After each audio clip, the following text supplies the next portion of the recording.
Hey birra! ¡Hey birra! Benvenuti a tutti! Esto es Lager y Ale. Como recordaréis, para esta primera temporada del canal nos hemos propuesto cocinar nuestra primera cerveza ale juntos. Pero antes deberemos iluminar... ¿Iluminar? Desiluminar. Iluminar este proceso, adquiriendo conocimientos que nos permitan a todos recorrer el camino y llegar a buen puerto. Por lo tanto, comenzaremos con un poco de historia.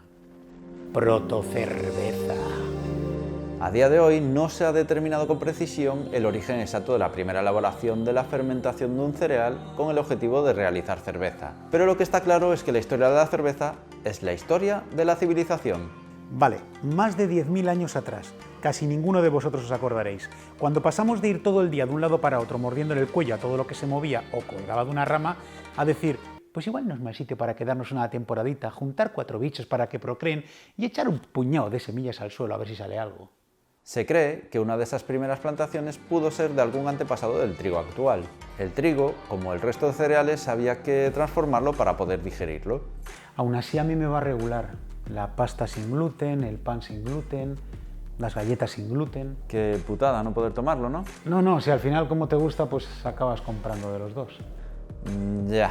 El caso es que ese trigo se habría comenzado a moler rudimentariamente con piedras para poder consumirlo más fácil. Esa harina resultante se humedeció, la pusieron al sol o cerca del fuego para secarla y de ahí salieron los primeros panes. Cojonudo.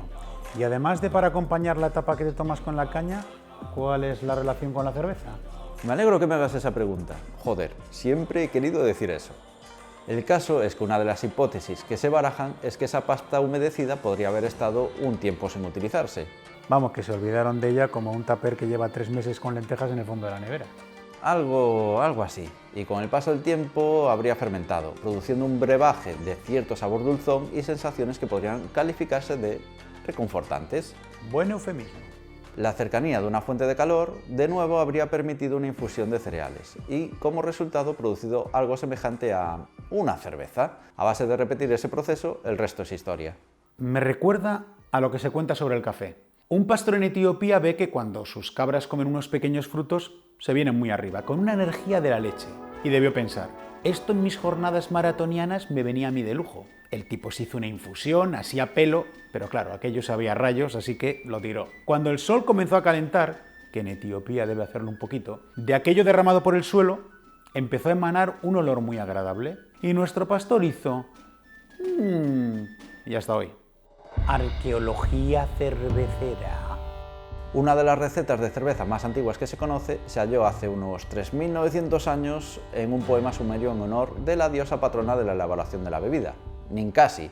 Cogí agua de fuente y de río, la malta de los campos dorados, lúpulo de un cáñamo sin brío, levadura en mosto fermentado. Oh venerada diosa Ninkasi, gracias por llenar siempre mi cachi. Impresionante. Ninkasi se lo merece todo. Sin embargo, la historia se remontaría todavía mucho más atrás y tuvo lugar de forma independiente en diferentes puntos del planeta. Tarros de cerámica en lo que hoy es Irán, con una bebida similar hace 7.000 años, una tablilla mesopotámica hace 6.000 años en la que se representaba a personas bebiendo supuestamente este brebaje. El primer flyer de la historia. Pero la primera de cebada confirmada, al menos hasta la fecha, fue la descubierta en unos fragmentos de jarra encontrados hace al menos 5.000 años en Godin Tepe, en el actual Irán. China, la Europa neolítica, incluso en el Paleolítico superior. Los historiadores no se ponen muy de acuerdo y luego, claro, está el hecho de que cada cual arrima el aspa a su sardina. Así que, a pesar de tantas evidencias, no es posible determinar una fecha con precisión. La razón, porque podría ser fruto de una fermentación alcohólica espontánea. La práctica totalidad de los cereales son susceptibles de entrar en contacto con levaduras silvestres llevadas por el viento, y añadiendo las variables adecuadas, difíciles, pero no imposibles, ¡tachán!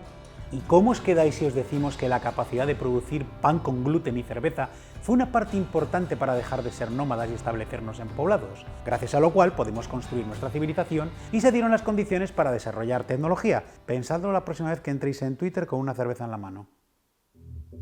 Evolución de la cerveza hasta la Edad Media.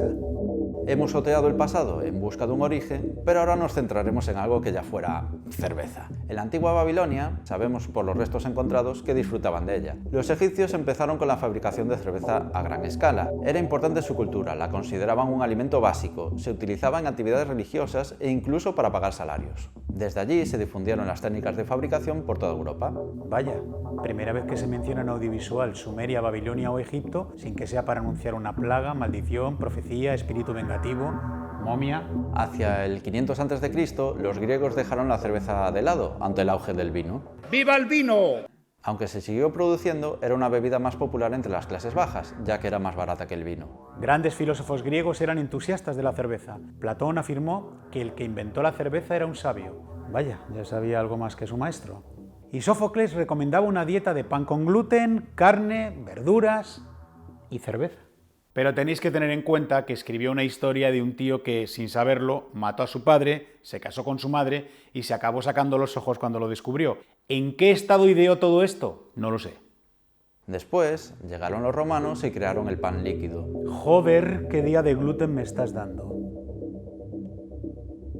Que no era más que pan al que le añadían agua y lo dejaban fermentar. Esa especie de cerveza o sopa de pan permitía alimentar a más gente porque cundía más. Y como tenía algo de alcohol, los que la consumían eran más felices y más dóciles ante el gobierno de la élite romana. Menos mal que nada de esto pasa hoy en día, ¿eh?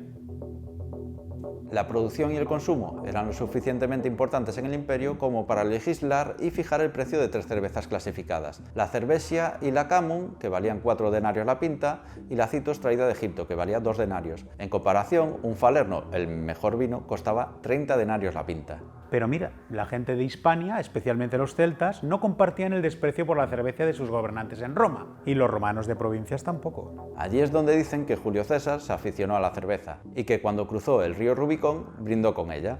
Nos ha jodido. Comete una ilegalidad y luego se pimpla. Ay, no sé qué hacía. Me hago con todo el poder para mí solo. La noche me confunde.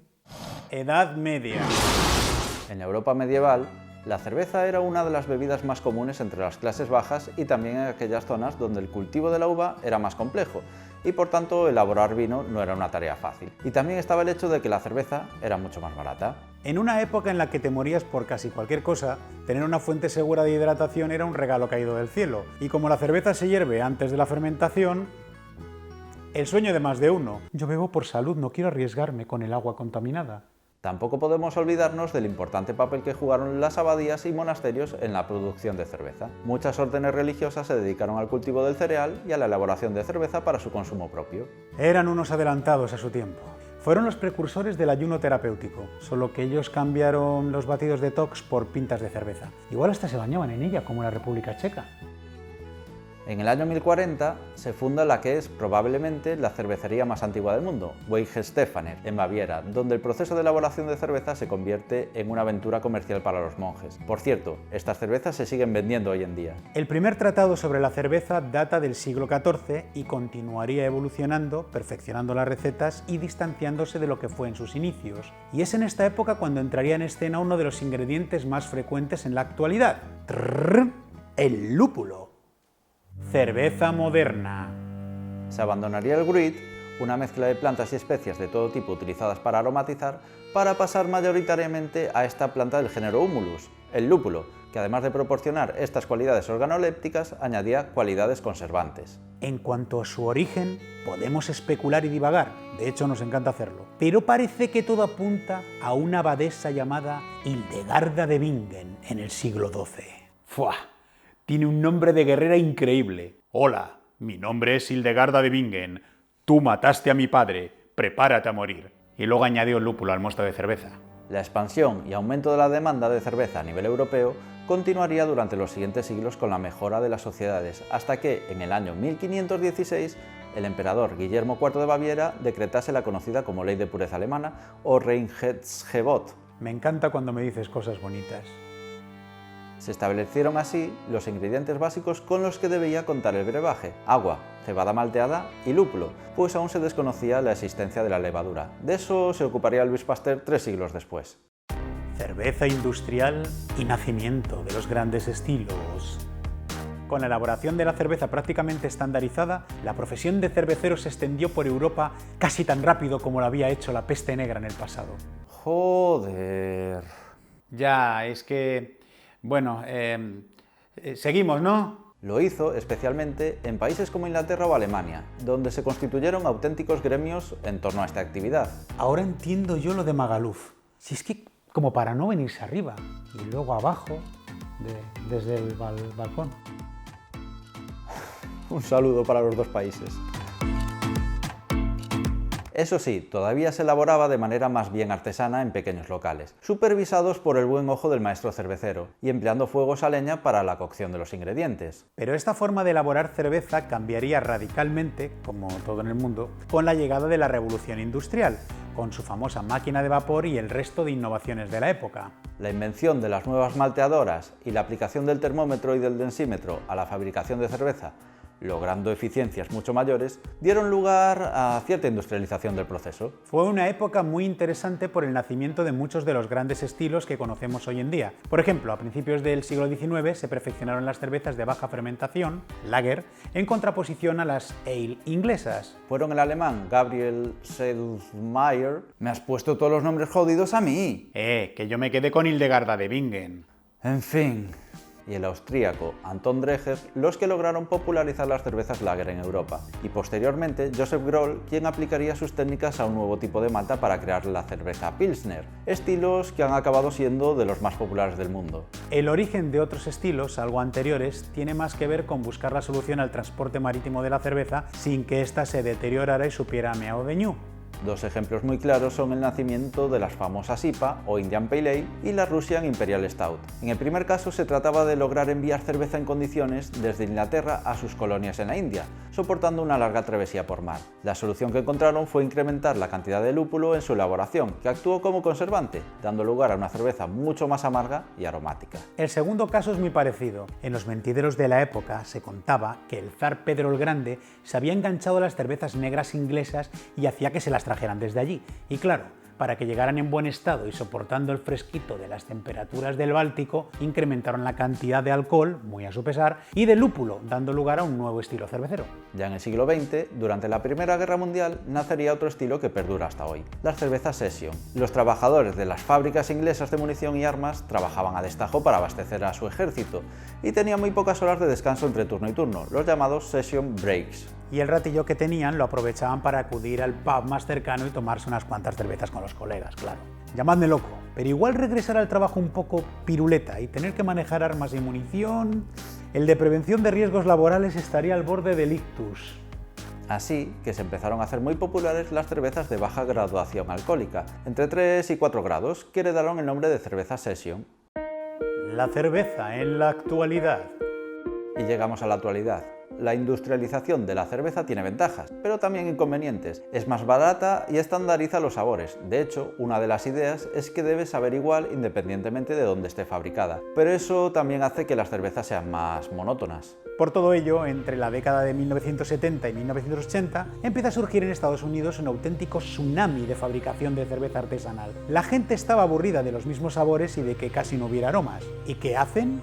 Tengo un hueco aquí en el trastero, o ahí en el garaje, en el que probar esta receta de un druida de la Galia. De fabricar cerveza en el garaje de casa a montarse un pequeño brewpub con un poco de inversión, hay solo un paso. Este movimiento pronto aterrizó en Europa, principalmente a través del Reino Unido, pero también en Italia, con una escena cervecera incipiente muy interesante. Otros países, como Bélgica y Alemania, donde hay predilección por los estilos más clásicos, también sucumbieron ante esta tendencia. Pero sin duda, el gran protagonista del boom de la cerveza artesana es la IPA, aquel estilo nacido en el siglo XVIII que ahora vive una segunda juventud gracias a la creciente demanda de cerveza cada vez más lupuladas, amargas y aromáticas. Parece ser que es el estilo que está partiendo la pana entre los cerveceros a la hora de presentar sus innovaciones. Ya no solo podemos disfrutar de las clásicas IPAs americanas o británicas, sino que estas han dado lugar a multitud de subestilos como las NEIPA, las Brut IPA o incluso las Milkshake IPA. con lactosa añadida. O sea, primero el gluten y ahora esto. Joder, que tomo el café con leche de arroz, Rodrigo, no me podéis hacer esto, tío. El sector de la cerveza, tanto industrial como artesanal, está viviendo una época magnífica con una salud envidiable. Por un lado, cabe destacar que la cerveza belga, con su multitud de estilos, que varían desde las Lambic hasta las Triple, fue nombrada Patrimonio Inmaterial de la Humanidad por la UNESCO en 2016. Un auténtico hito en el mundo de la cerveza. Se me ocurren una docena de cosas que decir, pero no pienso bromear con esto. Ahora, ese jurado de la UNESCO, no sé cuántas rondas de deliberación se tomarían.